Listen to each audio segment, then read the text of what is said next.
maybe the best coffee I've ever had.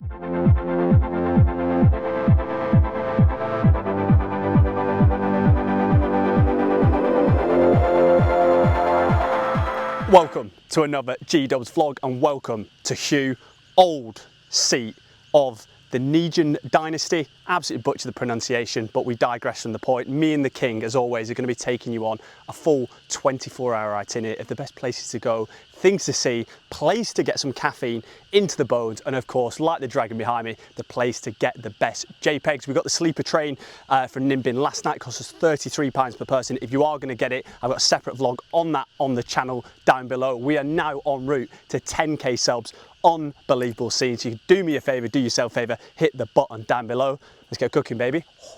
Let me put you on to a little banger. Maybe the best coffee I've ever had. If not, it's definitely top 3. So a little cafe called Dam, after Notre Dame. The owner, huge Disney fan, and a favourite film is obviously The Hunchback of Notre Dame. However, we digress in there. Very nouveau type cafe, very minimalistic, super cool bar, and ice cold inside. It's about 38 degrees out here. Get in there and it is beautifully cold. Lots of fans, lots of aircon, so the things you love to see. Em went for a cappuccino, which was super creamy, absolutely banging. You know it's good when the art's good for it. However, the star of the show, I'll overlay the name now because I forgot what it was called. It's like the PHOC coffee with condensed milk. I was like, oh, just surprise me with something. And this is what they brought out. I thought I was back in like a chemistry class in secondary school, like with like a little Bunsen burner and all this sort of stuff. But it was it's like 75p for a coffee. I think one, because it's a bit of local stuff, and two, because I had to make the thing myself. But yeah, you get the ice, you mix that with the coffee once it's all kind of dripped down and distilled. Pour the condensed milk in. And it's like super sweet, super kind of creamy as well. Very much similar to the like the egg coffee that we had and the one we had in Kuala Lumpur. So yeah, if this isn't the best coffee, it definitely is the one in Kuala Lumpur. So if you want to check that out, I'll leave that vlog linked down below. But yeah, if you want to fire your day up or at any point, get this coffee in the system because it is absolutely phenomenal. The Incense Village does exactly what you expect, exactly what it says on the tin. It's just a row, about a 10-15 minute taxi outside of town. It's like £2.50 to get here in a grab, and it's just a row either side of the street and just a shed load of shops selling incense. I'm not sure how they make money because they're all selling the same things, unless it's all like wholesale and they're sending them somewhere else.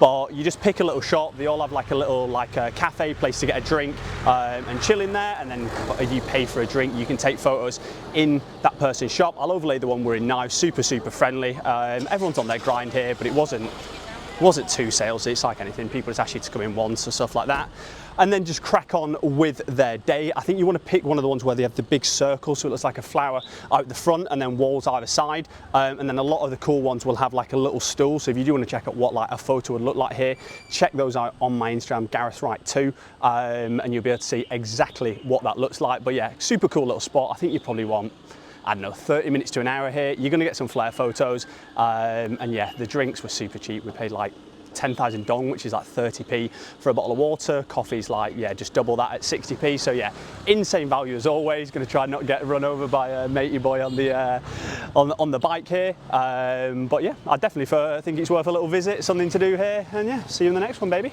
Next stop on the Magical Mystery Tour is to the abandoned amusement park, to the infamous Dragon. The taxi will drop you off at the gate, and if you want to get a moped that will drive you to where the Dragon is and back, it's 20,000 dong, so what's that, 30p per person. But do you know what I mean? Martin King, if you're watching this, I'm still not letting Em get on a moped. So we just walked up, and as you can see, absolutely beading with sweat. It's about a kilometre, to be fair, and it's about 39 degrees at the minute, so that's what I describe as less than ideal. You've got a beautiful kind of lake as you're walking up. The setting, the scenery is spot on, and then just before you get there, a guy comes over with like a translation in English saying for the maintenance and security of the park, it's 20,000 dong to get in. So again, it's like 30p or something like that.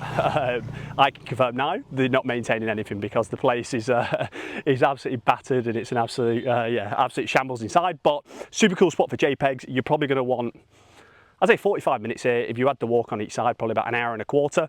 You can walk up to the top of the Dragon, you get views of the whole lake, which is pretty nice, mate. And yeah, just depending on which side the sun's on, you got one of 3 options on the little bridges that go across the Dragon to get photos. So yeah, it's a nice little spot, nice little hour. They are selling like drinks like water, beer.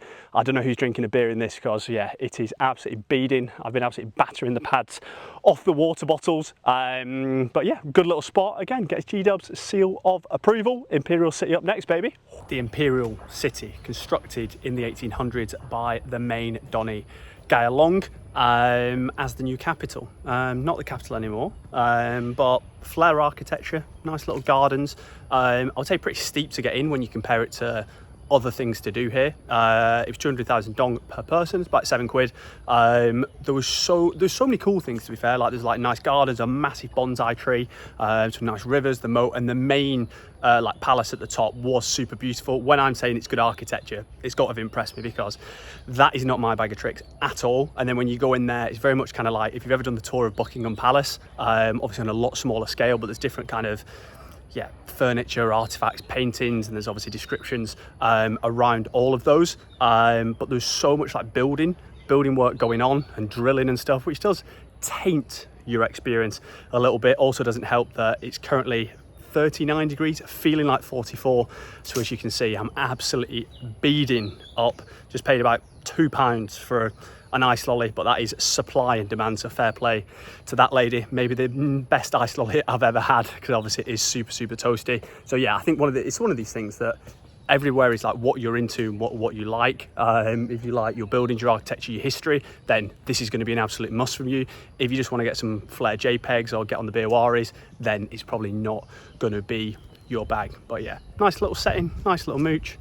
On to the markets very shortly. The Dong Bar markets, a few times in recent months and weeks, days, we've talked about sensory overload on this channel. There is so much going on here. Loads of different spots to buy things like leather goods, shoes, socks, clothes, and then you go into a bit that kind of opens up and there's all fresh fruit, fresh veg. It's places where they're like cooking things in front of you, luckily or unluckily, depending on which way you look at it. Obviously G-Dubs cannot try any of that sort of food, so I've just eaten a block of cheese before we went in, but yeah, it is busy. Some of the bits where you're kind of walking where they're selling like clothes and like the shoes and the leather is very much like the souks, if you've ever been there in like Marrakesh and stuff, where it's like winding and very tight roads, and then it kind of opens up where there's all kind of like fresh produce.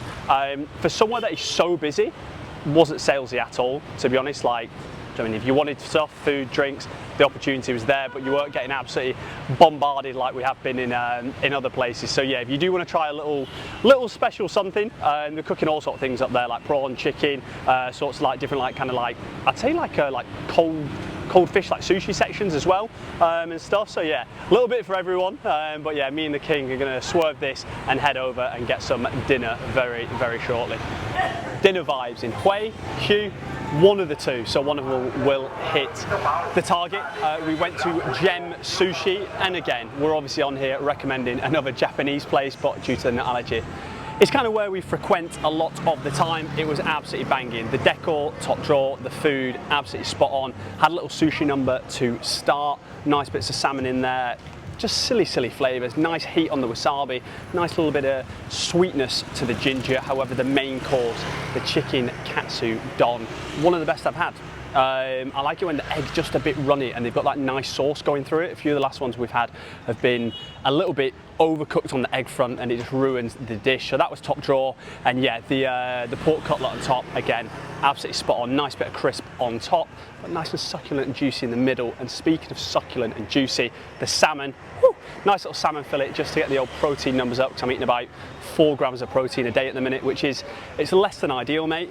6 kg down on the trip so far, which isn't what we isn't the direction we want to be going in. But yeah, the salmon flaking away, nice bit of sweet teriyaki sauce. course, it was top drawer. So if you're looking for a little bit of a different dinner vibe, I would definitely advise that. Cheers now. And that is it. Another G-Dubs video wrapped up, boxed off and sent in a one-way ticket to the Gulag, baby. I was really pleasantly surprised by Quay. I thought coming here from what's in line, I was not much to do. We got here on a Saturday night. It was absolutely buzzing, like literally 2 seconds from our hotel room, which is less than ideal, but I think 24 hours, like having a whole day. So we did 2 nights, but obviously then you have the whole day to explore, see all the main sites. That is absolutely perfect.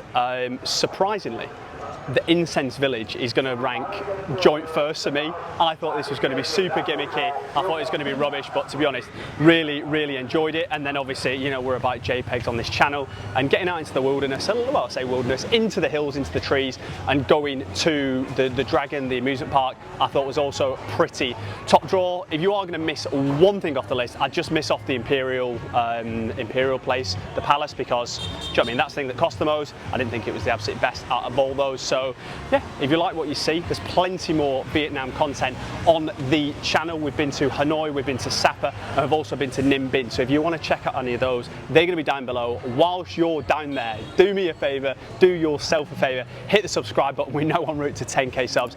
Absolutely ridiculous scenes. I will see you in the next one. And remember, the chef is always cooking, baby.